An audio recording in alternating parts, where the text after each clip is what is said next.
الحمدللہ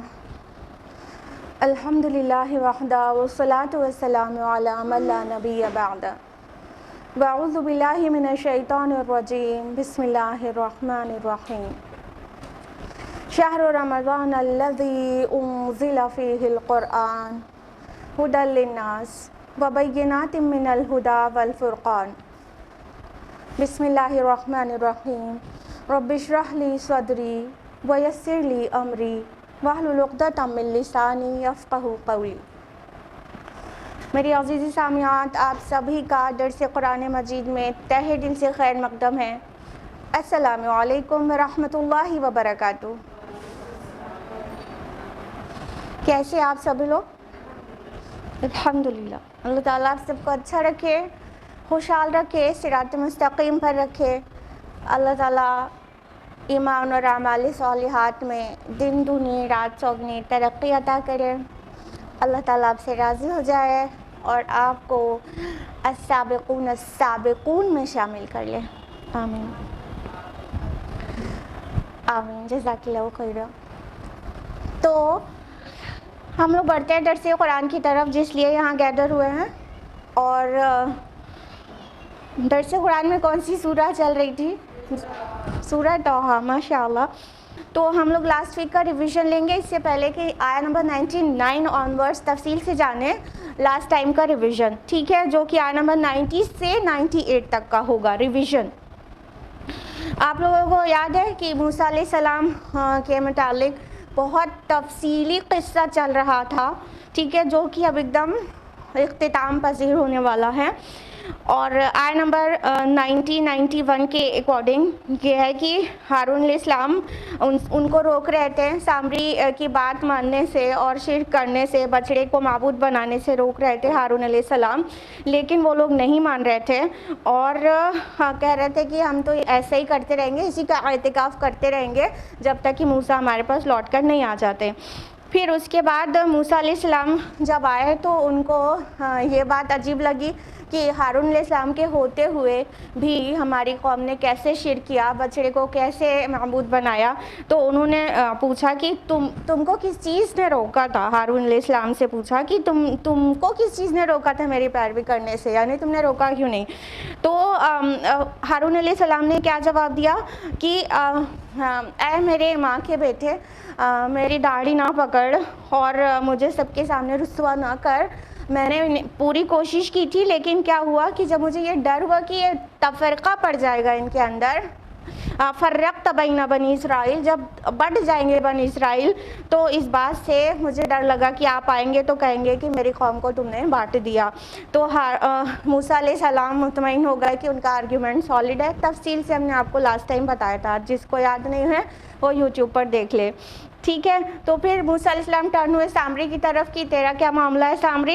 تو اس نے کہا کہ میں نے دیکھا جو اور کسی نے نہیں دیکھا، اور میں نے ایک مٹھی لے لی اور پھر اسے پھینک دیا اور میرے نفس نے مجھ کو یہی راستہ بتایا۔ اس کے ہم نے آپ کو 3 ڈفرینٹ انٹرپریٹیشنز بتائے تھے، اس کی تفصیلات بھی آپ چاہیں تو یوٹیوب پر دیکھ سکتی ہیں، ٹھیک ہے۔ پھر اس کے بعد آیا نمبر 97 میں واضح کیا گیا کہ موسیٰ علیہ السلام اس کو کیا پنشمنٹ سناتے ہیں سامری کو، جس نے باقیوں کو مطلب شرک پر آمادہ کیا تھا، اور اسے کہا گیا کہ تمہیں یہ سزا ہے کہ تم کہتے رہو لامساس، مجھے نہ چھونا، ٹھیک ہے۔ اس کی بھی کیا کیا تفصیلات تھی وہ بھی ہم نے آپ کو لاسٹ ٹائم ڈیٹیل میں بتایا تھا۔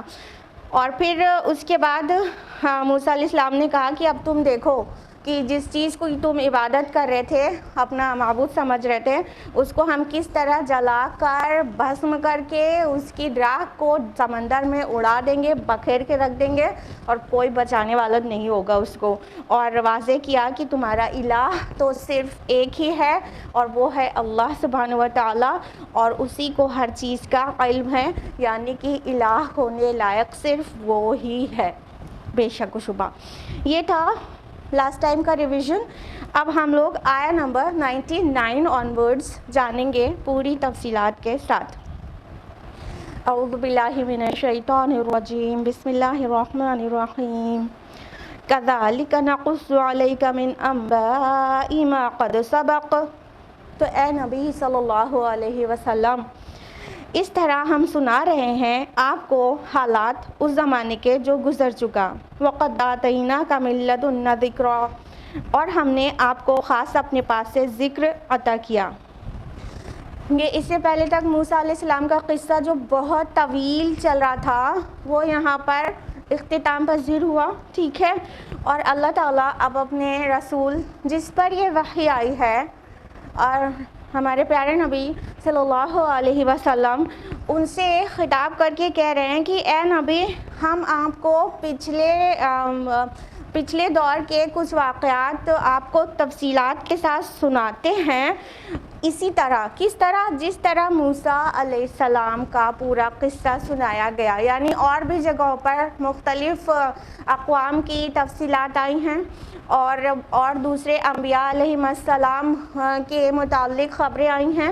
تو اسی طرح موسیٰ علیہ السلام کی خبر بھی ہم نے آپ کو سنائی. اسی طرح کذالک، اسی طرح اس سے کیا مراد ہے کہ مطلب جو بھی آپ کے پاس خبر آتی ہے وہ اسی طرح آتی ہے کہ ہم وحی کے ذریعے سے آپ کی طرف بھیجتے ہیں.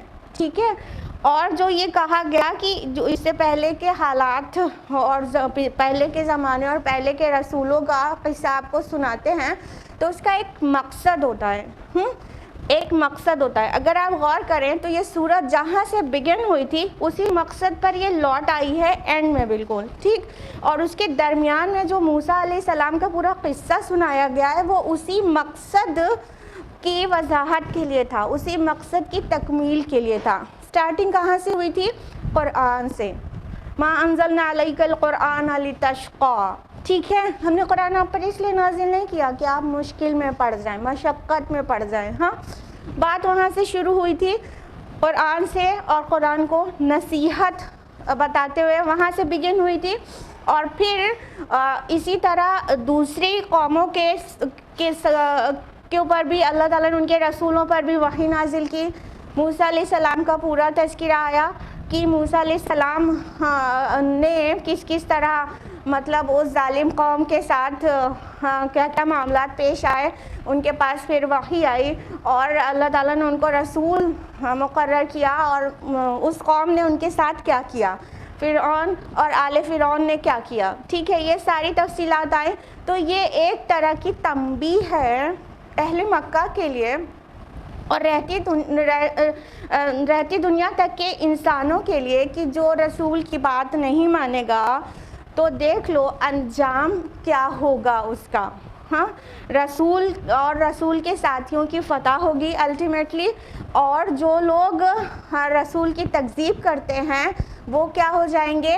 خوار ہو جائیں گے، وہ ذلیل ہو جائیں گے، اور وہ دنیا اور آخرت دونوں میں نقصان اٹھائیں گے.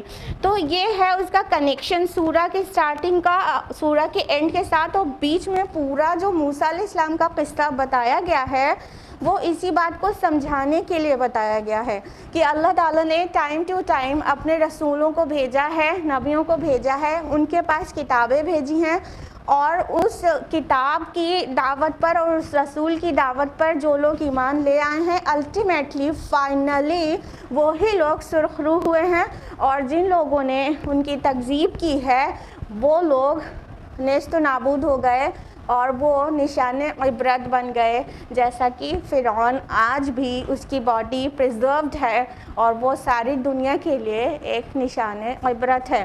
تو یہ بیچ کا پورا قصہ تھا جس کی ایک بہت مختصر میں ٹیچنگ تھی، ورنہ آپ لوگوں نے پورا قصہ اسی درس میں سنا ہے اور آپ کو اس کی تفصیلی جو ٹیچنگز ہیں اس کی تعلیمات ہیں وہ سب ایک دم اچھی طرح سے آپ کو سننے میں آئی ہے، ملی ہے. ٹھیک ہے، تو اللہ تعالیٰ فرما رہے کہ ہم اسی طرح پچھلی قوموں کا قصہ آپ کو سناتے ہیں. اچھا دیکھیں، قرآن مجید کی جو دعوت ہے وہ اس کا جو بنیادی چیز ہے تو آپ سوچیں گے کہ وہ کیا ہے؟ ایمانیات ثلاثہ کی دعوت ہے. توحید پر ایمان، رسالت پر اور آخرت پر. اس کا جو جز ہے، جو لب لباب ہے، وہ کیا ہے؟ ایمانیات ثلاثہ کی دعوت. ٹھیک، لیکن اگر ایمانیات ثلاثہ کی دعوت تک کتاب کو محدود ہونا ہوتا then hardly it will take not more than 50 ayahs. ہاں، کتنی آیات میں سم ہو سکتا تھا اتنی باتیں؟ 50 یا 50 سے کچھ زیادہ یا کم آیات میں وہ ساری باتیں آرام سے آ سکتی تھیں. But yet we do know we have more than 6,000 آیات in the Quran. Is it clear? ہاں 50 آیات تو نہیں ہے نا, 6,000 سے زیادہ آیات ہیں قرآن مجید میں.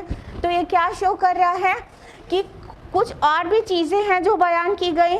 تو اب سمجھنے کی بات یہ ہے کہ قرآن کے دعوت کا جو حاصل ہے, جو لب لباب ہے, جو اس کا وہ مغز ہے, وہ تو ایمانیات ثلاثہ ہے.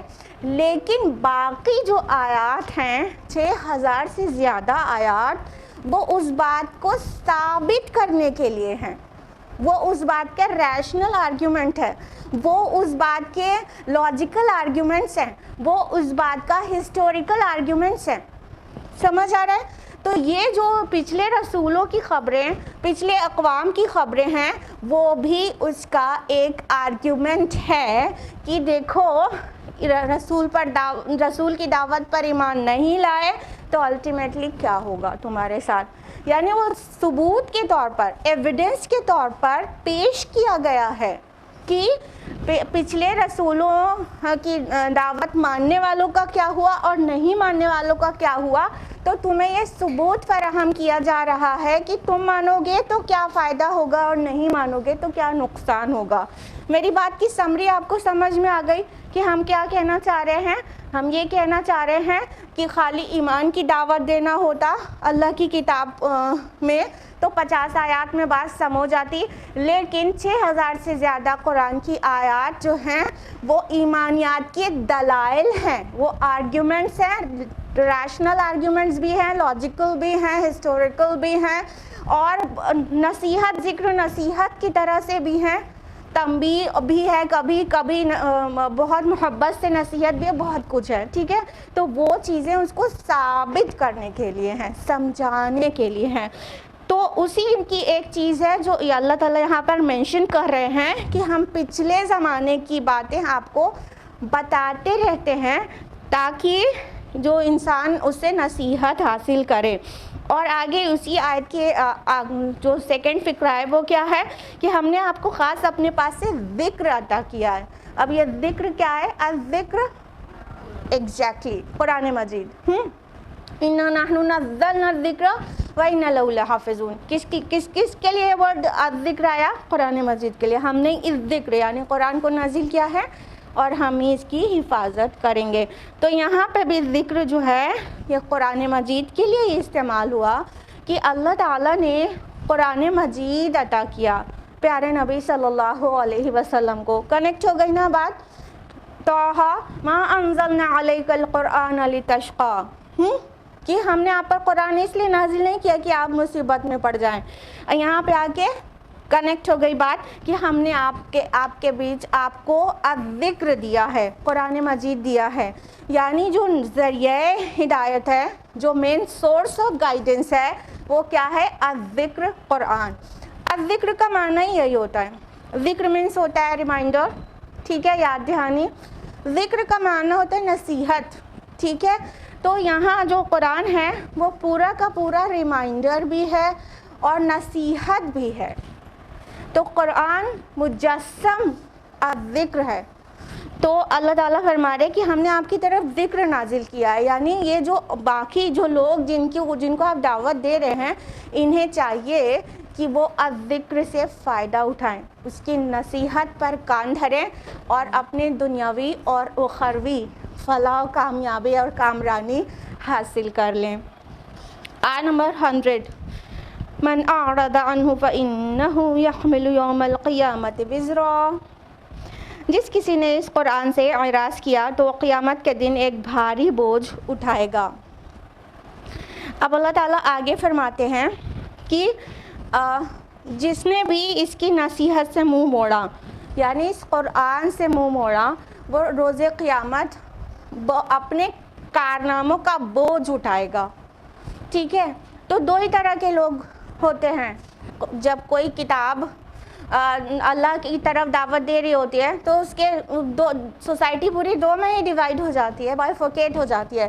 ایک ٹائپ کے وہ لوگ جو اس کتاب اور نصیحت سے فائدہ اٹھاتے ہیں، دوسرے ٹائپ کے وہ لوگ جو اس کتاب اور نصیحت کو نہیں مانتے اور خسارے میں پڑ جاتے ہیں۔ تو جو لوگ اس پر لبیک کہہ دیتے ہیں، اس کی صدا پر، اس کی دعوت پر، ان کو کیا ریوارڈ ملے گا وہ آگے آئے گا۔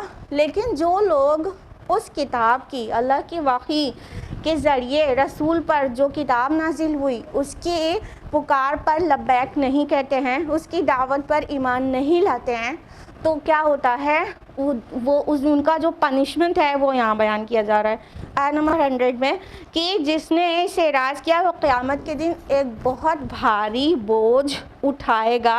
آیت نمبر 101 ہے، خالدین فیہ وساء لہم یوم القیامت حملا، یہ لوگ اس کیفیت میں ہمیشہ رہیں گے اور ان کے لیے بہت برا ہوگا قیامت کے دن کا وہ بوجھ۔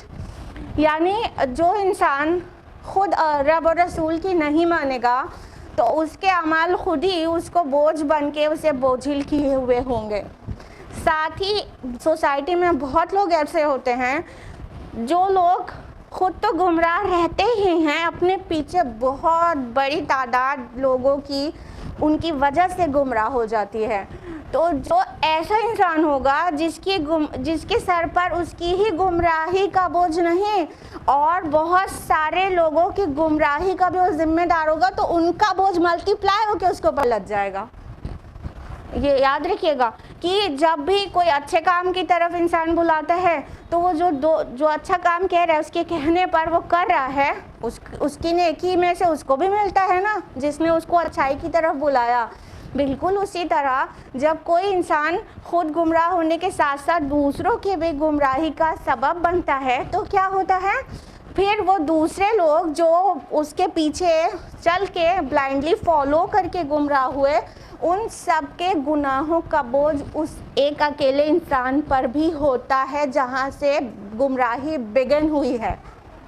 تو یہ بوجھ روز قیامت بہت زیادہ ملٹی پلائی ہو کے ان کے شولڈرز پر ہوگا، یعنی ان کے گناہوں کا وبال، یعنی ان کی برائیوں کا بوجھ، ان کے کالے کارناموں کی غلاظت کا بوجھ۔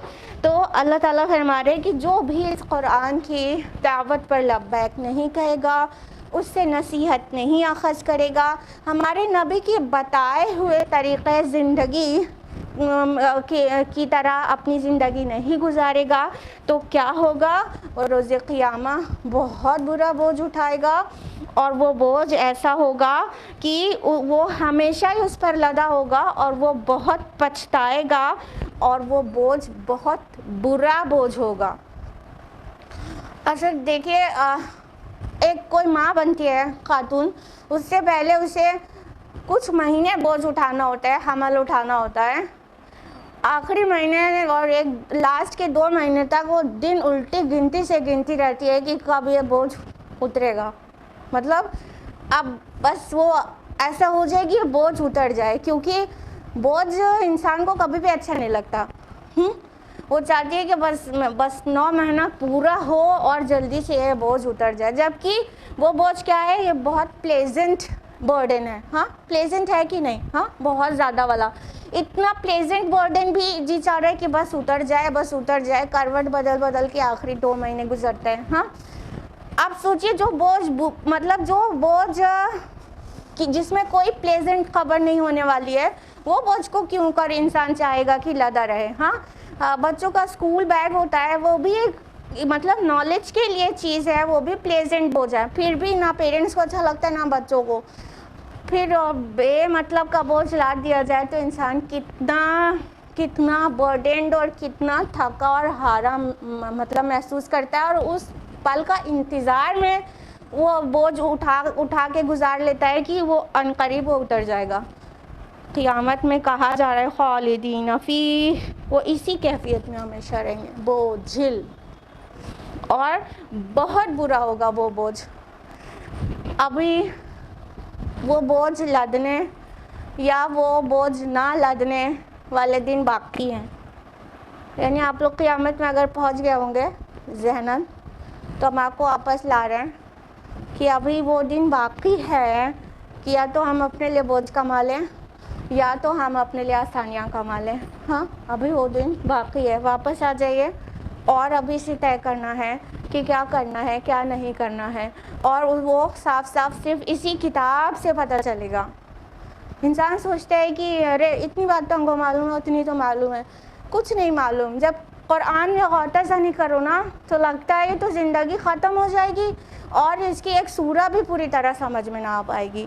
ایک سورہ بھی, پورا قرآن تو چھوڑ ہی دیجیے, ایک سورہ بھی ہر پہلو سے ہر اینگل سے سمجھ میں نہیں آ پائے گی. اور ہدایت کے جتنے مطلب جتنے طرح سے ہدایت اس میں پنہا ہوتی ہے وہ بھی زندگی بھر سمجھ میں آتا ہی رہے گا اور کچھ نیا ملتا ہی رہے گا یہاں تک کہ انسان مر جائے گا. ٹھیک ہے, تو یہ ہے وہ قرآن. تو ایسے معلوم ایسے کچھ نہیں ہوتا. ہمارے اعمال جو متاثر نہیں ہو رہے ہیں, جو خوبصورتی اس میں نہیں آ رہی ہے, جیسے کہ تیسے ہے نا, اس کی وجہ یہی سب ہے. غفلت ہے اور سمجھتے معلوم تو ہے, معلوم ہونے سے کچھ نہیں ہوتا.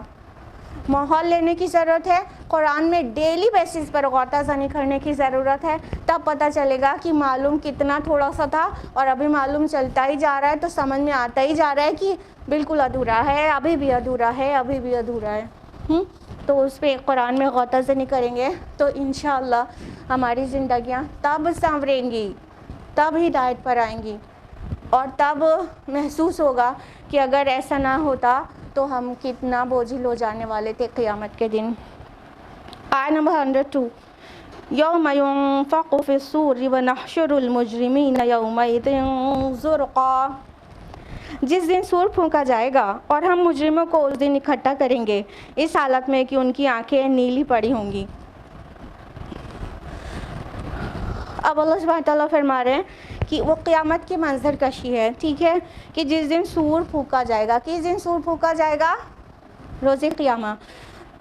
سور کیا ہے؟ ٹرمپٹ کو کہتے ہیں, سور نرسنگے کو. ٹھیک, تو اسرافیل علیہ السلام کو اللہ تعالیٰ ٹرمپٹ وہ لیے ہوئے ہیں, بس اللہ تعالیٰ کے حکم کا انتظار کر رہے ہیں. جیسے ہی اللہ تعالیٰ کا حکم آئے گا وہ ٹرمپٹ میں, وہ سور میں, یا نرسنگا کہہ سکتے ہیں, آپ بگل کہہ سکتے ہیں, اس میں پھونک مار دیں گے. پھر جب وہ پھونک ماریں گے تو ایسی آواز ہوگی کہ آگے مطلب جس طرح ڈسکرائب کیا گیا ہے کہ ان کی آنکھیں نیلی پڑ جائیں گی. ابھی تفصیل سے آتے ہیں. تو یہ جو نفخ ہوگا وہ 2 ہوگا, کچھ اسکالرز کے نزدیک 3 نفخ ہوگا. ٹھیک ہے, جو سور پھونکا جائے گا وہ کچھ کے نزدیک 2 بار اور کچھ کے نزدیک 3 بار پھونکا جائے گا. تو زیادہ جو پرومیننٹ اوپینین ہے وہ 2 ہی نفخ کی ہے, نفخ اول اور نفخ ثانی.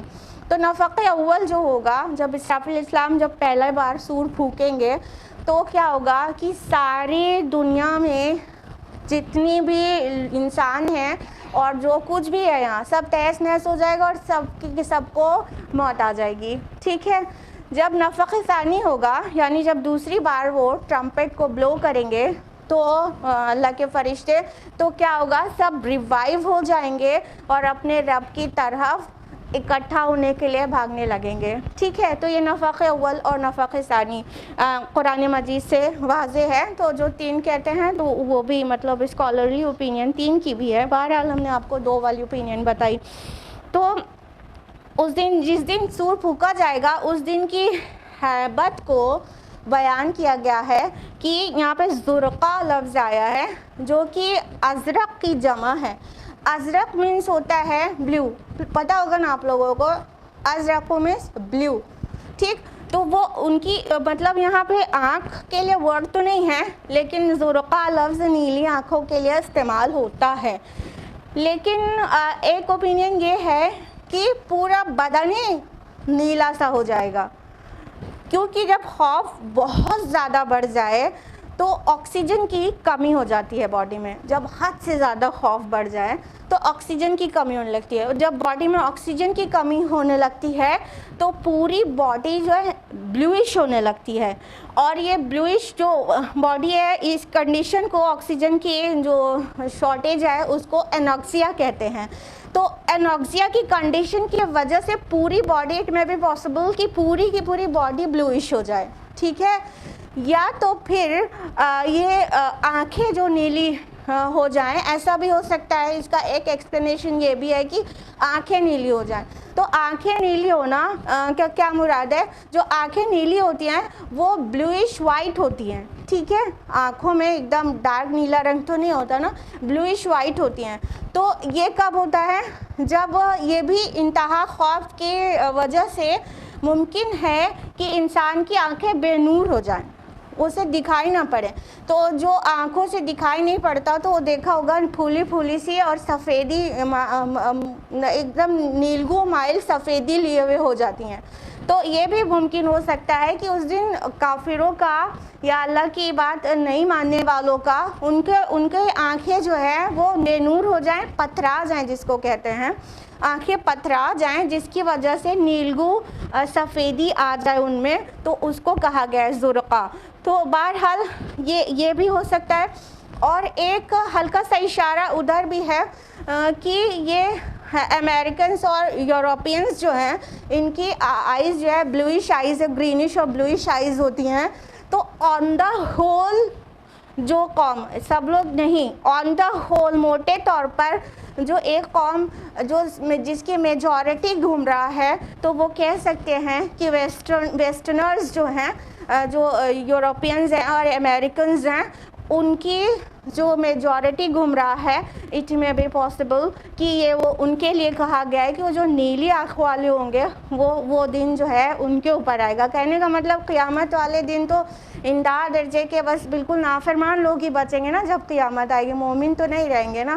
تو ہو سکتا ہے اس کے لیے کہا گیا ہو، کیونکہ جب قرآن نازل ہوا تو اس وقت اہل عرب یہ جو ان کے ویسٹرنرز ان کے سائڈ سے تھے، یعنی یوروپینس، یعنی ایٹ دیٹ ٹائم رومنز کی آئیز بلوئش ہوتی تھی. تو یہ لوگ اس کو مطلب بلو آئیز کو ایک دشمنی سے مطلب وہ سمبل دیتے تھے، مطلب جو دشمن ہو، جو بہت برا ہو، جو ان کی نظر میں بہت نیگیٹیوٹی لیے ہوئے ہوتا تھا، بلوئش آئیز جس کی ہوتی تھیں، کیونکہ وہ رومنس کی تھی اور ادھر سے ان کے ساتھ دشمنی ہی رہا کرتی تھی. تو یہ بھی مطلب ہے. اور ابھی کے ٹائم پہ بھی یوروپینز اور امریکنز جن کی آئیز بلیو ہوتی ہیں، اگر آن دا ہول کسی قوم پر جو سب سے زیادہ ان کی تعداد جو گمراہ ہے وہ کہا جائے، تو اس کا یہ مطلب بھی ہوتا ہے کہ بلو آئیز والے، اور یا تو پھر ان کی آنکھیں پتھرا کر بے نور ہو جائیں گی، یا تو پھر زرقا کا معنی یہ ہوا کہ entire body will turn into blue. آگے فرمایا گیا آیت نمبر 103 میں، یتخافتون بینہم ان لبثتم الا عشرا، چپکے چپکے وہ ایک دوسرے سے کہہ رہے ہوں گے کہ تم نہیں رہے ہو دنیا میں مگر 10 دن. یعنی جب وہ قیامت کو دیکھ لیں گے تو اس کی ہولناکی اور بے چینی اور تکلیف اور خوف، وہ سب چیز سے دنیا کا سارا عیش و آرام رفو چکر ہو جائے گا. پھر بھول جائیں گے کہ وہ دنیا کماتے تھے جب تو کہتے تھے 4 دن کی زندگی ہے، عیش کر لو، ہیو فن، ہاں مر جاؤ گے، ہاں.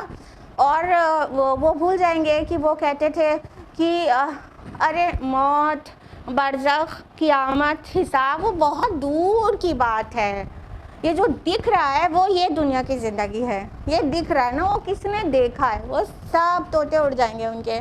کیا کہنے لگیں گے آپس میں کچھ پھوسی آواز سے کہ ہم لوگ نہیں رہے ہیں دنیا میں مگر صرف 10 دن سے زیادہ نہیں رہے ہیں لگتا ہے.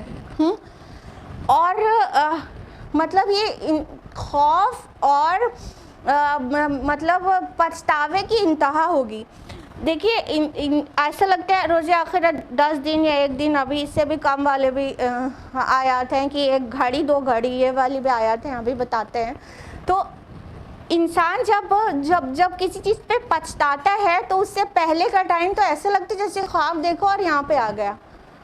اگر آپ دھیان دیں، اگر خدا نخواستہ کسی کی ہسٹری ایام الجاہلیہ جیسی گزری ہے، یعنی آپ محسوس کریں کہ آپ کو ہدایت بعد میں ملی اور پہلے کے جو ڈیز تھے وہ بہت غفلت والے تھے، اگر کسی کا ایسا ہے جیسا کہ میرا ہے، تو اگر ایسا محسوس کرتے ہیں آپ تو آپ غور کریے کہ ایسا لگے گا کہ وہ جو ایام الجاہلیہ میں جتنے دن گزارے ہیں وہ تو جیسے ایسے سوئے اور خواب دیکھا اور اٹھ گئے اور اتنے دن ہمارے چلے گئے. اتنے دن چلے گئے. ایسا نہیں لگتا؟ اس ایج میں پہنچنے کے بعد آپ جس بھی ایج کے ہیں اس سے پہلے کی چیز بہت جلدی سی گزر گئی. ایسا نہیں لگتا؟ جب ہم لوگ کو دنیا میں رہتے رہتے ایسا لگنے لگتا ہے کبھی کہ ارے 15-20 سال تو ادھر کے ایسے گزر گئے کہ جیسے لگتا ہے سو کر اٹھے اور سب خواب تھا, مطلب وہ سب پورا اتنی تیزی سے گزر گیا. کبھی ایسا لگتا ہے نا دنیا میں, کبھی ایسا لگتا ہے جب انسان بہت زیادہ ورک نہیں کیے رہتا ہے, بہت زیادہ نیکی نہیں کمائے رہتا ہے, تو اس کو پہلے کے دن لگتا ہے ایسے کھیل تماشے میں ہو کے گزر گیا اور ہم سوئے تھے اور ابھی اٹھ گئے.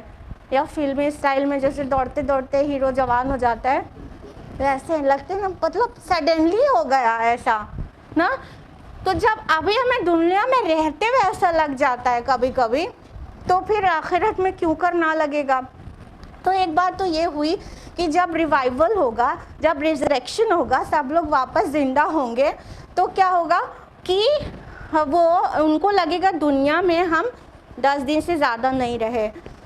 اور ایک اوپینین یہ بھی ہے کہ جو برزخی زندگی ہے اس کے لیے کہا جا رہا ہے, کیونکہ دونوں ہی چیز کے لیے انسان کو وہاں ایسا محسوس ہوگا. یعنی دنیا کی زندگی کے لیے بھی, اور موت آنے کے بعد جو قبر میں ہے, جو برزخی زندگی ہے, جو آڑ ہے ریزریکشن سے پہلے کی, وہ والی زندگی بھی ایسا ہی محسوس ہوگی کہ ابھی تو ہم کہیں جا رہے تھے اور سامنے سے گاڑی آ رہی تھی, اس کے بعد ہمیں ہوش آیا ہے ابھی فوراً. مطلب وہ برزخی زندگی یعنی جب مر گیا انسان اور پھر ریوائیو ہوا, تو وہ والی زندگی بھی بہت چھوٹی سی لگے گی. تو ممکن ہے اس کے لیے کہا جا رہا, اور دونوں چیز کی ممکنات ہیں اور دونوں سائملٹینیسلی بھی ہو سکتا ہے. ٹھیک ہے, اور دونوں چیز قرآن سے ثابت ہے کہ دونوں ہی چیز اتنی ہی چھوٹی لگے گی, دنیا کی زندگی بھی اور برزخی زندگی بھی. یہاں پہ تو 10 دن کہا گیا ہے. سورہ مؤمنون پڑھیے, سورہ نمبر 23 آیت نمبر 112 اور 113 میں. اس میں کہا ہے اللہ تعالیٰ جب پوچھیں گے اسے بتاؤ تم دنیا میں کتنی دیر ٹھہرے, تو وہ کہیں گے ایک دن, یا ایک دن کا کچھ حصہ, کچھ پہر. اور پھر وہ کنفیوز ہو کے یہ بھی کہیں گے گننے والوں سے پوچھ لیجئے, یعنی جو ایکسپرٹس ہیں, جو میتھمیٹکس کے, جو کاؤنٹنگ کے, جو کیلکولیشن کے ایکسپرٹس ہیں, ان سے پوچھ لیجئے ہم سچ میں اللہ پاک ہم تو سچ میں بہت تھوڑی دیر رکے, ایک دن یا ایک دن کا کچھ حصہ, یعنی 1-2 پہر. اتنا بھی کم لگے گا کسی کو وہاں کی ہولناکی اور پہاڑ جیسا دن دیکھ کر. اور اتنا ہی نہیں, سورہ روم سورہ نمبر 30 آیت نمبر 55 میں کہا گیا کہ تم دنیا میں کتنے دیر ٹھہرے ہو, تو وہ کہیں گے کہ ہم 1-2 گھڑی رہے ہیں بس دنیا میں, اور اس سے زیادہ نہیں. اب طے کر لیا جائے ہم اور آپ مل کر کہ 1-2 گھڑی یا ایک دن یا میکزیمم 10 دن, جو ایسٹیمیٹ کرے گا روز آخرت انسان, اتنے سی زندگی کے لیے ہم لوگ کیوں حلال و حرام کی تمیز نہیں کرتے, دیوانے ہوئے جاتے ہیں, ذرا سی پریشانی میں ایک دم ڈھیر ہو جاتے ہیں, ذرا سی خوشی میں ایک دم پھول جاتے ہیں, اور اللہ اور رسول کی نافرمانی کرتے ہیں. کبھی کیا کہتے ہیں اس کو, ارمان کے نام پر. ہاں ابھی شادی ہے, ارے بہت ارمان ہے, اور ارمان کو نکالنے کے لیے کیا کرتے ہیں, میوزک, ناچ گانا, ہاں نمازوں کا فوت ہونا, بے پردگی ہونا, اور نہ جانے کیا کیا. تو کبھی ارمان کے طور پر, اب یاد رکھیے یہاں پہ سے شروع کریے کہ 1-2 گھڑی کی زندگی کے لیے ہم کس وجہ سے رب کی نافرمانی کرتے ہیں. کبھی ارمان, کبھی سلمان, اور کبھی اپنی خواہش نفس کی وجہ سے, اور نہ جانے کیا کیا. سلمان نام کیوں لیا بھائی؟ اتنی فرینڈشپ کرتے ہیں لوگ فلمی ہیرو ہیروئنس کی, ہاں دیوانے ہوئے رہتے ہیں. جس کے پاس پوری دنیا سے عظیم شخصیت جس کا رسول ہو, اس کو کچھ گنجائش بنتی ہے یہ سلمان اور کون خان, اور ہم تو ان ہیروز کا نام بھی نہیں جانتے ہیں پرانے نئے ہیروز کا, کیونکہ ایام الجاہلیہ میں بھی جو لوگ ہیرو تھے اور آج بھی ہیں انہی کا نام جانتے ہیں, اور اب کون نئے ہیروز ہیں آئی ڈونٹ نو.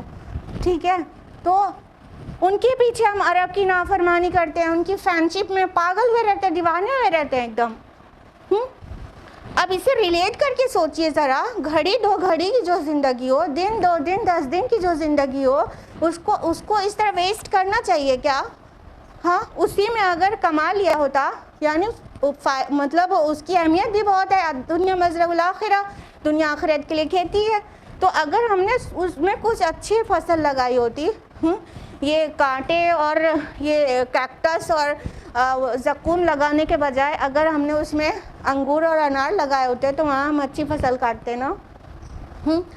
تو ہم کیا کرتے ہیں، اپنی ارمان، اپنی شوق، اپنی ایمبیشنز، ایسپریشنز اور نہ جانے کون کون سا ورڈ یوز کرنے کا دل کر رہا ہے کہ اس کی وجہ سے ہم اپنی آخرت داؤں پہ لگا دیتے ہیں، جس کے لیے ڈیفینیٹلی جا کر ہم کہنے والے ہیں ہم تو گھڑی رہے، ہم تو دن 2 دن رہے۔ ارے گنتی گننے والوں سے پوچھ لیجئے اللہ پاک، ہم تو بہت تھوڑی دیر دنیا میں رہے۔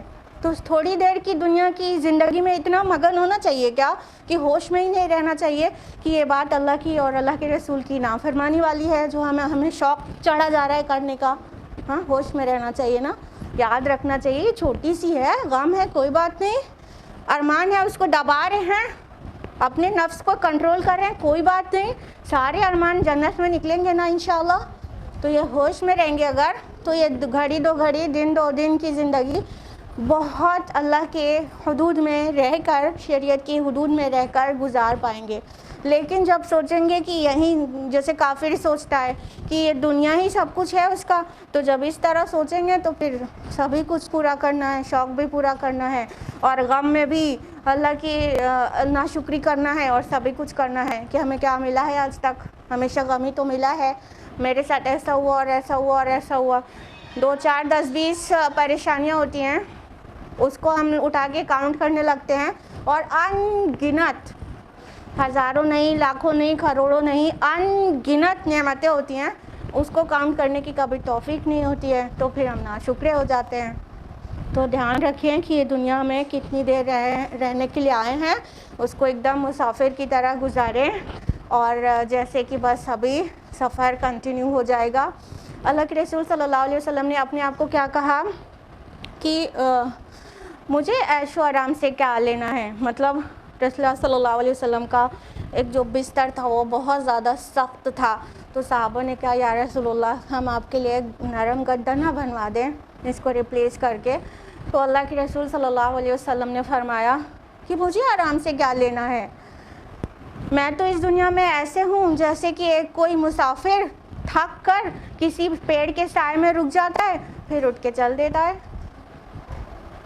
تو ابھی ہم لوگ کو نہیں سمجھ آ رہی نا اپنے رسول کی بات، لیکن وہاں سمجھ آ جائے گی۔ ہاں، جیسے کوئی تھک کے پیڑ کے سائے میں آرام کرتا ہے پھر اپنے سفر پہ آگے نکل جاتا ہے، اتنی ہی دیر دنیا میں ٹھہرے تھے۔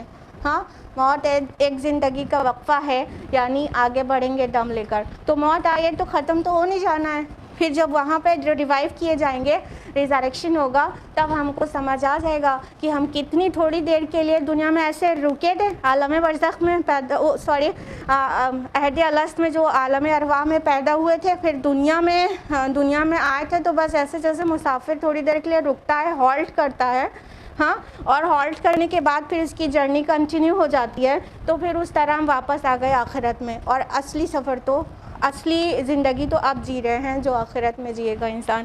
تو اپنے نبی کی بات خوب اچھی طرح سے پاتا رہے اور ہر وقت یاد رہے، اور قرآن روزانہ ریمائنڈر دے، تو انشاءاللہ ہم دنیا کی حقارت اور آخرت کی پائیداری سمجھ بھی جائیں گے اور یاد بھی رہے گی انشاءاللہ۔ آیت نمبر 104 نحن اعلم بما یقولون اذ یقول امثلهم طریقۃ ان لبثتم الا یوما، ہم خوب جانتے ہیں جو کچھ وہ کہیں گے جب ان میں سے بہترین سمجھ بوجھ والا شخص کہے گا تم نہیں رہے ہو مگر ایک دن۔ اب دیکھیے، یہ عام لوگوں کی بات تھی کہ وہ کہہ رہے تھے 10 دن، ہاں، لیکن جو بہت سمجھدار ہے، جو الفاظ استعمال ہوئے ہیں وہ کیا ہے، امثلہم طریقہ۔ آپ لوگوں نے اسی سورہ میں آیت نمبر 63 میں سن رکھا ہے، طریقتکم المثلیٰ، تمہاری مثالی تہذیب، یاد ہے کہ تمہاری مثالی تہذیب کو خراب کرنا چاہتے ہیں۔ اب یہاں پہ کیا آ رہا ہے، امثلہم طریقہ، یعنی جو مثالی انسان ہوگا، یعنی جو اس میں سب سے زیادہ انٹیلیجنٹ ہوگا یا کہیں جینیس ہوگا، جو سب سے زیادہ سمجھدار ہوگا اور جس کی میتھمیٹکس اور گڑت سب سے اچھی ہوگی، جو سب سے بڑھیا کیلکولیٹ کر لیتا ہوگا، وہ والا انسان کہے گا، یعنی سب لوگ ہیں کہہ رہے ہیں کسر پسر کر کے کہ ہم تو دنیا میں 10 دن سے زیادہ نہیں رہنے لگتا ہے، تو جو سب سے سمجھدار انسان ہوگا وہ کہے گا 10 دن نہیں 1 دن. سب سے زیادہ سمجھدار، ہاں الفاظ کیا ہے؟ امثلہم طریقہ، ان کا جو مثالی شخص ہوگا، جو ان میں سب سے زیادہ انٹیلیجنٹ ہوگا، جو سب سے زیادہ کیلکولیشن میں ماہر ہوگا، وہ کہے گا نہیں نہیں، ہم لوگ تو دنیا میں ایک ہی دن رہے ہوں جیسے، اور 1 دن سے زیادہ نہیں رہے ہیں. تو یہ حالت ہوگی روز آخرت دنیا کی زندگی سے جب انسان کمپیئر کرے گا، چاہے دنیا کی زندگی سے چاہے برزخی زندگی سے، دونوں ہی بہت چھوٹی لگے گی، کیونکہ وہاں پر اتنی ہولناکی اور اتنا خوف ہوگا کہ سب بھول جائے گا آرام انسان کا. جب کہیں آرام کے بعد کہیں تکلیف کے میں جاؤ تو آرام کہاں یاد رہتا ہے؟ پھر تو لگتا ہے صرف تکلیف ہی تکلیف ہے. آرام یاد کس کو رہتا ہے کہ کبھی آرام سے بھی رہے تھے؟ تو جو وہاں کی الجھن میں انسان پڑے گا تو کبھی سوچے گا نہیں کہ وہ ایسی میں سوتا تھا آرام سے. ہاں اس کو یہ نہیں یاد آئے گا، اس کو لگے گا نہیں یہ تو ایسے بس ایسے دنیا میں آئے تھے 1 دن کے لیے اور 1 دن کے بعد نکل گئے تھے سفر پہ آگے، ایسا محسوس ہوگا.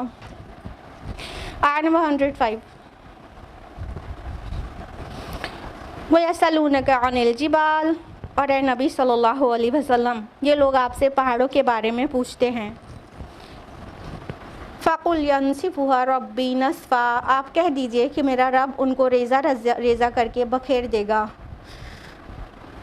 فَيَذَرُهَا قَاعًا صَفْصَفًا، اور چھوڑ دے گا اس زمین کو صاف چٹیل میدان بنا کر. لَا تَرَى فِيهَا عِوَجًا وَلَا أَمْتًا، آپ نہ تو اس میں کوئی ٹیڑھ دیکھیں گے اور نہ کوئی ٹیلا.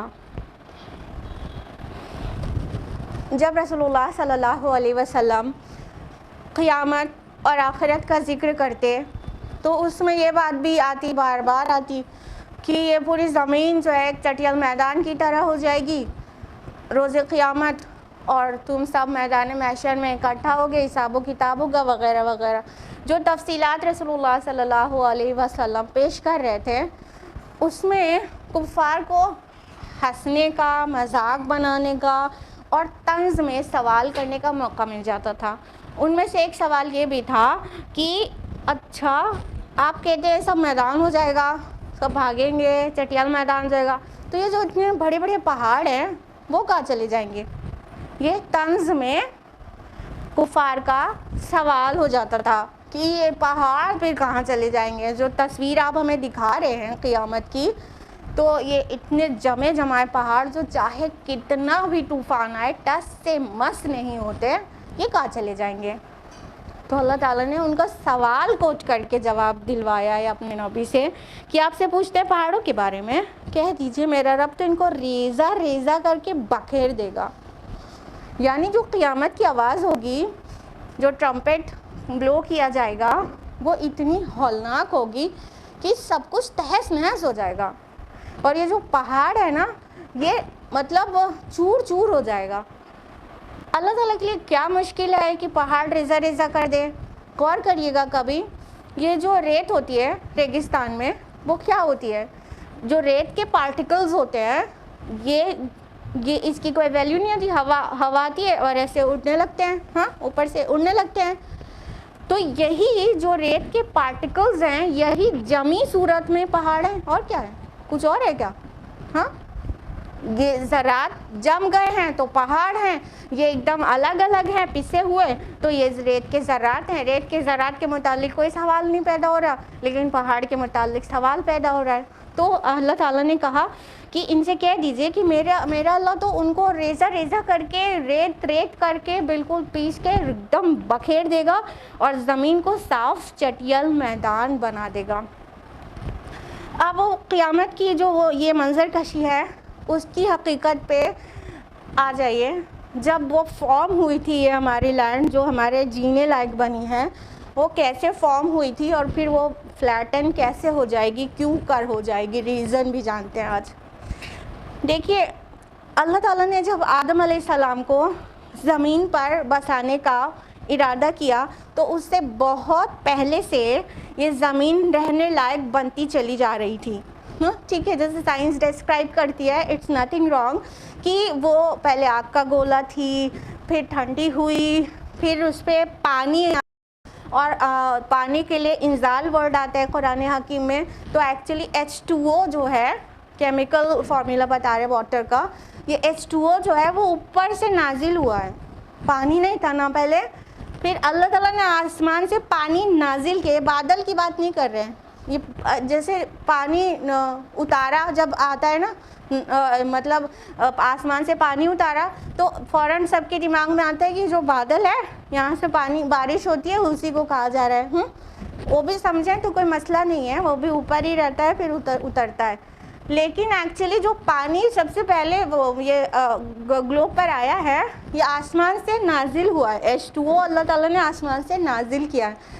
آپ کو پتہ ہے چاہے مارس ہو چاہے کوئی بھی پلینٹ ہو, وہاں پر سائنٹسٹ پانی کھوجتے رہتے ہیں. پانی مل جائے تو لائف کا پاسبلٹی پتہ چل جائے نا, پانی ڈھونڈتے رہتے ہیں, H2O بس ڈھونڈتے رہتے ہیں. ٹھیک ہے, تو یہاں پر جو زمین جب آگ کا گولا تھی, پھر اس پر پانی نہیں تھا تو اللہ تعالیٰ نے پانی نازل کیا. ٹھیک ہے, اب پانی نازل کیا تو اگر ایک فٹ بال اپنے ذہن میں لائیے جس کی سرفیس ایک دم پلین ہے. ٹھیک ہے, اب پانی اس پہ نازل ہوتا تو کنٹین کرنے کے لیے پانی فلیٹ پہ تو نہیں ٹک سکتا ہے, ٹک سکتا ہے کیا؟ یا ایسے بال ہے سرفیس اس پہ ٹک سکتا ہے کیا؟ ہاں, اس کے لیے کیا چاہیے؟ پیالہ چاہیے.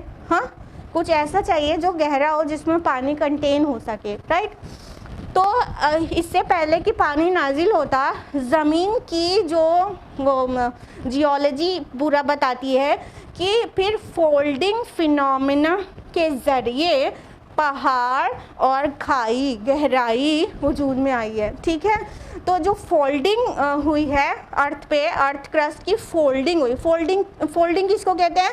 یعنی جو ارتھ کرسٹ ہے وہ نیچے اتری اوپر چڑھی, نیچے اتری اوپر چڑھی, اس طرح سے. ٹھیک ہے, تو جو فولڈنگ فینومینا کے ذریعے یہ کچھ حصے ابھارے گئے اور کچھ حصے دھنسائے گئے.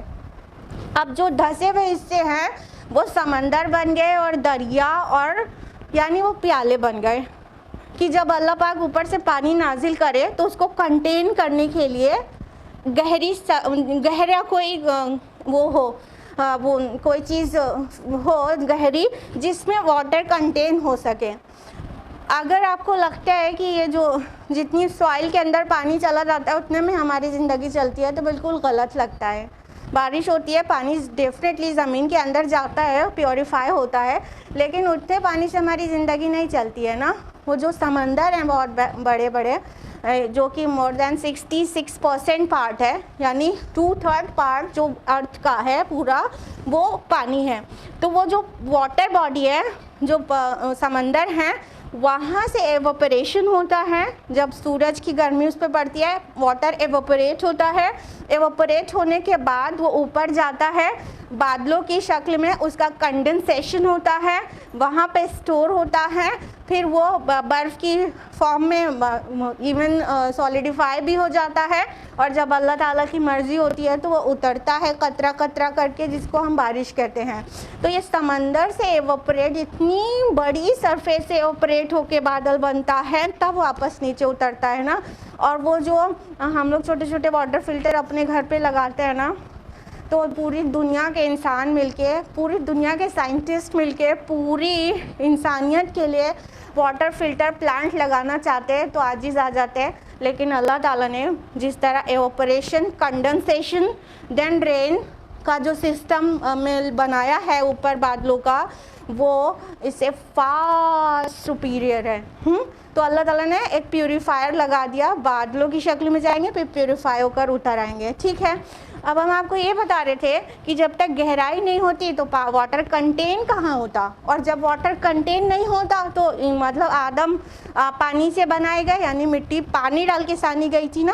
ٹھیک ہے, تو پانی سے بنائے گئے. ہم سب کی پانی ایک دم بیسک نیڈ ہے, پانی کے بغیر لائف نہیں ہو سکتی تھی, تو اللہ تعالیٰ نے اس کا انتظام کیا.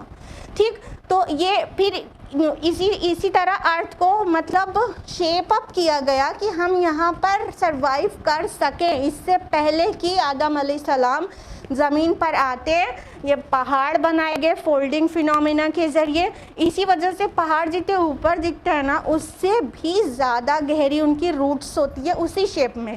جس طرح ٹپ اوپر پتلی اور نیچے سے چوڑا ہے اسی طرح نیچے سے چوڑا اندر سے چوڑا ہوتے ہوتے نیچے جا کے پھر پتلا ہو جاتا ہے. اس کو ماؤنٹین کی روٹس کہتے ہیں. ٹھیک ہے, تو یہ اونچائی گہرائی ریجز فروز اور یہ ساری چیز بنی تاکہ واٹر کنٹین ہو سکے. اب جب قیامت آئے گی تو قرآن مجید میں بہت جگہ ڈسکرپشن ہے نا کہ مطلب سمندر پھاڑ دیے جائیں گے, بھڑکا دیے جائیں گے اور زمین کود ڈالی جائے گی. ٹھیک ہے, تو پھر کیا ہوگا؟ اب پھر سے یہاں پہ لائف نہیں چاہیے تو کیا ہوگا؟ سارے پہاڑ ریزہ کر کے فلیٹن کر جائیں گے اور وہ سارا سمندر پٹ جائے گا اور زمین پوری فلیٹن ہو جائے گی.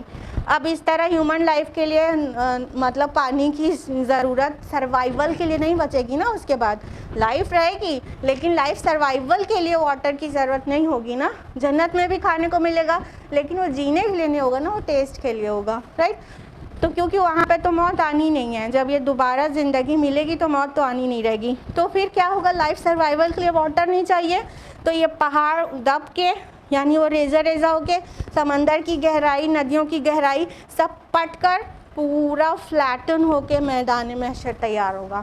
اسی زمین پر ہوگا جہاں ہم اور آپ رہتے ہیں. مت تصور کیا کریے کہ میدان محشر یعنی آسمان پہ کہیں کوئی زمین ایسے چپٹی سی بچھا دی جائے گی. نہیں, یہی زمین کو فلیٹن کر دیا جائے گا. اور یہ ابھی بال ہے وہ بال بھی نہیں رہ جائے گی, فلیٹن کر دیا جائے گا پورا. اونچائی نیچائی سب چلی جائے گی. ابھی کلیئر ہو گیا ہم بتانا کیا چاہ رہے ہیں. یعنی یہ اونچائی ہمارے اس کے لیے ریکوائرڈ تھی ہماری لائف کے لیے. اب یہ اونچائی کیوں ریکوائرڈ تھی؟ ایک تو پہاڑوں کا فنکشن قرآن میں یہ بیان کیا گیا ہے تاکہ وہ تمہیں لے کے لڑک نہ پڑے. والجبال اوتادا, اور ہم نے پہاڑوں کو میخوں کی طرح گاڑ دیا تاکہ وہ تمہیں لے کے لڑک نہ پڑے. تو یہ جو ارتھ کرسٹ ہے جو اندر کے فلوئڈ ہاٹ فلوئڈ پر تیر رہی ہے اس پر جہاں جہاں وہ ٹوٹی ہوئی ہے پلیٹس میں وہاں ماؤنٹین رینجز ہیں. یعنی یہ ارتھ کرسٹ کو ایسے فکس کرتے ہیں تو ہم سٹیبل وے میں چل سکتے ہیں زمین پہ. اگر یہ ماؤنٹینز نہیں ہوتے تو ہم جب زمین پہ سے چلتے تو یہ نیچے فلوئڈ ہے نا, سب کو پتہ ہے لاوا جو نکلتا ہے والکینو سے وہ والا فلوئڈ ہے اندر. تو اگر ہم چلتے تو زمین ایسے لڑکتی اور ہم سٹیبل چل ہی نہیں پاتے, گر پڑتے. تو ایک تو ماؤنٹین کا یہ فنکشن ہو گیا. دوسرا ایک اونچائی بنی تو دوسری طرف گہرائی بنی نا. تو گہرائی بنی تب پانی کنٹین ہوا نا. تو جب یہ ہمیں ہمارے جینے کے لائق اس کو بنایا گیا اور جب ہمیں لائف سروائیول کے لیے کسی چیز کی ضرورت نہیں رہ جائے گی تب ان سب کو فلیٹن کر دیا جائے گا. یہ کوٹ پیٹ کر اونچائی برابر نیچائی برابر سب سمندر پاٹ دیا جائے گا اور پہاڑ چپٹا دیے جائیں گے, بالکل فلیٹ ہو جائیں گے. اب جتنے بھی انسان آدم علیہ السلام سے لے کے قیامت تک پیدا ہوئے تھے وہ اس پہ سما جائیں گے اور سب بھاگتے رہیں گے اپنے رب کی طرف. فرمایا کہ نہ تو اس میں کوئی ٹیڑھ دیکھو گے اور نہ کوئی ٹیلا. بھی بہت کلیئر ہو گیا ہوگا میرے خیال سے. یومئذ یتبعون الداعی لا عوج لہ, جس دن پیچھے چل پڑیں گے سب لوگ ایک پکارنے والے کے, ممکن نہیں کہ اس سے ذرا کج ہو سکیں. وخشعت الاصوات للرحمن فلا تسمع الا ہمسا, اور تمام آوازیں رحمان کے سامنے پست ہو جائیں گی چنانچہ تم نہیں سن سکو گے مگر ایک بھن بھناہٹ سی. پھر کیا ہوگا جب سب پوری قیامت آ جائے گی اور سب زمین بالکل فلیٹن ہو جائے گی تو ایک پکارنے والا پکارے گا, یعنی اللہ کی طرف سے اپوائنٹڈ فرشتہ پکارنے والا پکارے گا, اللہ تعالیٰ کی طرف بلائے گا, یعنی وہ عدالت لگنے کے لیے بلائے گا. تو سب کے سب ایک ڈائریکشن میں بغیر مطلب چوائس کے. ابھی ہمارے پاس چوائس ہے نا عمل کی تو ہم خود منمانی کرتے ہیں. اللہ تعالیٰ کہتا ہے صراط مستقیم, یہ ادھر جاؤ, ہم ادھر بھاگے جاتے ہیں, ادھر بھاگے جاتے ہیں. چوائس ہے اپنے پاس. اس دن کوئی چوائس نہیں ہوگی نا. تب جدھر بلایا جائے گا ادھر ہی بھاگیں گے ایک طرف. اور آوازیں اللہ تعالیٰ کے خوف سے ایسی پست ہوں گی کہ کسی کو بولنے کی ہمت نہیں ہوگی. الا ہمسا کہا گیا ہے. ہمس جانتے ہیں, بہت ہلکی آواز کو کہتے ہیں, جو چلنے سے پیر سے نکلے, یا ہوا کہیں سے پاس ہو تو پتوں سے جو سرسراہٹ سی ہو جائے اس کو, یا ایک دم کھسپھسی آواز سے کوئی بولے کان میں, خسر پھسر جس کو کہتے ہیں, اتنی ایک دم ہلکی آواز کو ہمس کہتے ہیں. تو اللہ تعالیٰ فرما رہے ہیں کہ اللہ تعالیٰ کے سامنے اس کی خشیت سے, رحمان کی خشیت, جبکہ ورڈ رحمان ہے, رحم کرنے والا, لیکن اس دن سب کے اوپر ایسی خشیت مطلب وہ چڑھ بیٹھے گی کہ کوئی کو بولنے کی ہمت نہیں ہوگی. دنیا میں بھی جب ہم کسی بہت مطلب بہت رعب دار انسان, بہت زیادہ اونچے انسان کے اراؤنڈ واک کر رہے ہوتے ہیں تو قدم سنبھال کے چلتے ہیں کہ پیروں کی بھی آواز نہ ہو, اور آواز بول کے بات نہیں کرتے ہیں کہ سنائی پڑے, مطلب کوئی بہت باروب شخصیت ہے. جب انسان دنیا میں اتنا دھیان دیتا ہے تو پھر اللہ تعالیٰ کی ذات, اس کے سامنے کس کی ہمت ہوگی سوائے کھسپھسی آواز کے, قدموں کی چاپ سنائی پڑے گی خالی. سوچئے ہم اور اب خواتین بھی وہاں پہ ہوں گے اور خاموشی ایسی ہوگی کہ قدموں کی چاپ سنائی پڑے. مطلب خواتین جہاں وہاں خاموشی ایک جو ہے جوک ہوتی ہے, لیکن وہاں سچ مچ میں ایسا ہو جائے گا. عورت مرد سب ہوں گے, آدم سے لے کے قیامت تک پیدا ہونے والے انسان ہوں گے, سب اتنے زیادہ سے لوگ ایک ساتھ, پوری انسانیت ایک ساتھ ہوگی, اور وہاں پر اتنی خاموشی ہوگی جس کو پن ڈراپ سائلنس کہتے ہیں, کہ اگر ایک سوئی بھی گرے تو اس کو سنائی پڑ جائے, ویسی آواز. کچھ ذرا سی قدموں کی چاپ بھی ہوگی تو وہ بھی سنائی پڑ جائے گی. تو یہ والا وہاں پر سائلنس ہوگا. یہ تھا آیا نمبر 108 پہ ہم لوگ ہیں, اور انشاءاللہ 109 آنورڈز نیکسٹ ویک کنٹینیو کریں گے انشاءاللہ تعالیٰ. آج کے لیے اتنا ہی. اللہ تعالیٰ سے دعا ہے کہ اللہ تعالیٰ ہم سبھی کو قرآن مجید پڑھنے, سمجھنے, غور و فکر کرنے, غوطہ زنی کرنے, عمل کرنے اور پورے زندگی میں اس کو اتارنے کی توفیق عطا فرمائے. آمین. وآخر دعوانا الحمدللہ رب العالمین. والسلام علیکم ورحمۃ اللہ وبرکاتہ.